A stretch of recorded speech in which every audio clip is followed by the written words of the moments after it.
In 2011, Febreze joined P&G's Hall of Fame, the 24th brand inside that great organization to generate $1 billion in sales globally. But behind the scenes, there were also some concerns from the Febreze team. Its two major competitors, Glade and Airwick, had now expanded their own lines, were replicating the same advertising, and were essentially looking astonishingly similar to Febreze. And that was borne out by the research that showed that in all three cases, their 2010 advertising, there was more likelihood that consumers thought that the ad that they'd made came from one of the competitors than came from themselves. It's a classic marketing moment where points of differentiation have now become points of parity, and strong brands have become commodified and genericized. And it's a particular problem for Febreze in this case because they were the premium price product and would struggle in a world where all three were perceived to be the same. And there was even worse news in the annual brand tracking. The brand attribute of odor elimination, which had traditionally belonged to Febreze in the American marketplace, had disappeared in terms of strength. These days, the market was likely to think that Airwick or Glade owned that attribute just as strongly as Febreze. That point of differentiation, along with the distinctiveness of the advertising, had all disappeared into essentially genericism. And that was borne out in sales. From a very strong standing point, Febreze's sales were now flagging, dropping by nearly 10 points over the last 3 years and reaching a low point in June 2011. Something had to be done. Too often in these cases, a company will jump into large amounts of tactical investment. But fortunately, Febreze was owned by P&G. P&G literally invented brand management. They know what they're doing. So they went back to the start. And the start for all great effectiveness is to do proper diagnosis. Understand the market, understand the competition, understand the category, and understand your brand. And work out what the problem is and use that to generate strategy, which will lead to tactics, which will lead to success. In the case of Febreze, there was a plethora of different outstanding research methods used to provide insight. The team began with focus groups. And the focus groups revealed two key insights. First, that a welcoming home was still one of the prime directives for the target market. And a key insight that the reactions to brand smells among these customers was far stronger and emotive than the positive reactions on encountering a good smell.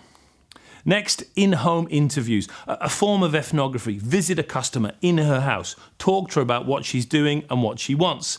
In this case, again, key insights.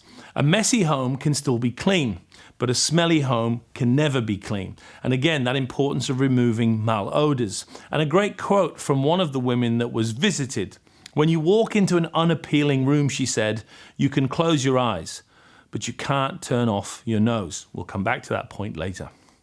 Next, deprivation research. Take Febreze loyalists, take the product off them, force them to use the competitor, and ask them after 2 weeks what they missed and what has upset them the most. It sounds strange, but it's a brilliant way to get at what does my target customer, my loyal client, love about the brand. And then loyalist research, in which brand loyalists for all of the three main brands were pitted against each other in a qualitative meeting in which they were asked to explain why they loved their brand so much and the barriers that would stop them from transferring across to Febreze. Brilliant research. Next, shop-alongs. Let's follow consumers as they go to the supermarket. Let's ask them how and where and when they buy. And again, this research provided some clear insights. First, that the perception was indeed that the three major brands were all the same, and that these brands had all, in their own different ways, broken promises to the customer, so no one believed these claims anymore. Then there was the quantitative section, brand tracking, which measured the attributes across a representative sample of the marketplace. This research confirming once and for all that Febreze no longer owned that attribute of odor elimination, and that on all the main attributes, these major brands were all seen as being the same. And finally, one more arrow in the P&G quiver, pre-testing. Once the team at Febreze had come up with a strategy and some tentative creative ideas, they were able to pre-test and check the target, the position, and the creative was going in the right direction by talking to consumers.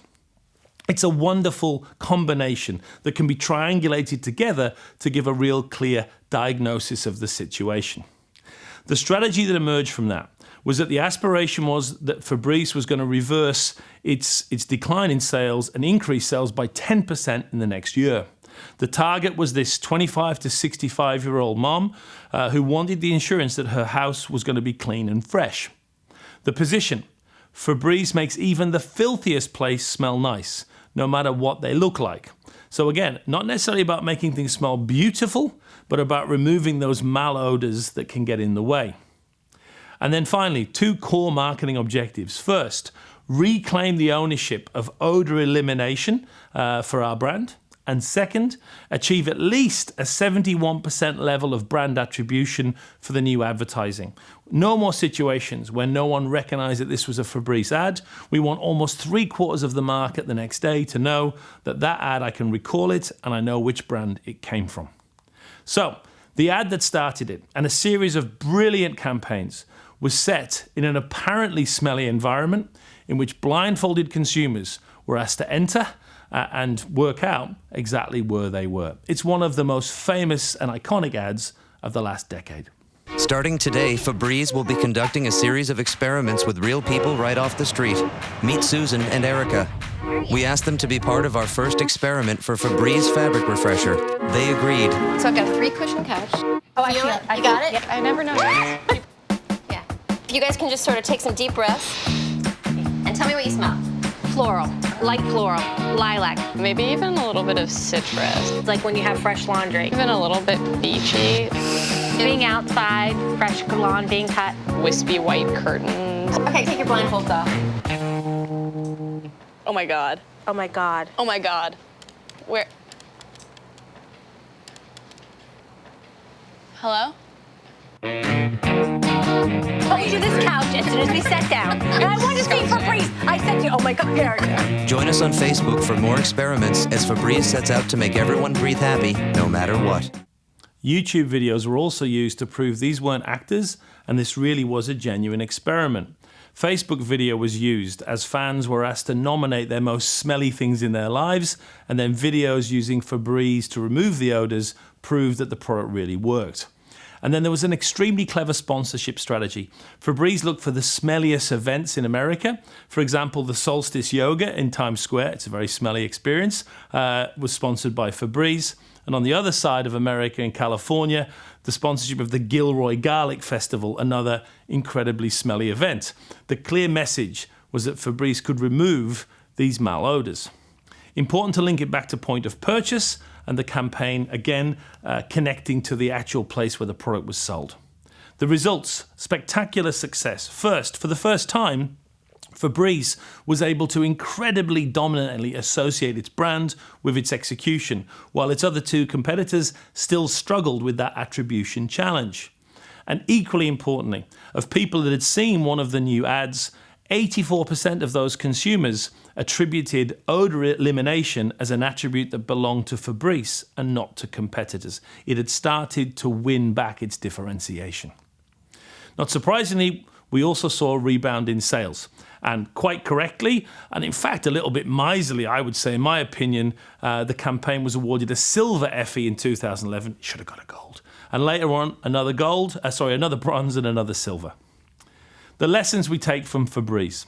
You visit your local doctor. You walk into his surgery. He turns around and looks at you and says, chemotherapy. You would be worried because he's jumped straight to a solution before diagnosing the problem. Learn from that. Great marketers like P&G spend time understanding the issue with diagnosis before moving on to strategy, tactics, and execution. Find time to understand the problem, and that can often be difficult, but it's crucial. Use qualitative methods to understand what is going on and to understand what the key drivers are, and then quantitative methods to measure them, get magnitudes, representation, and causality. Qual drives quant. Remember the power here of loyalist research.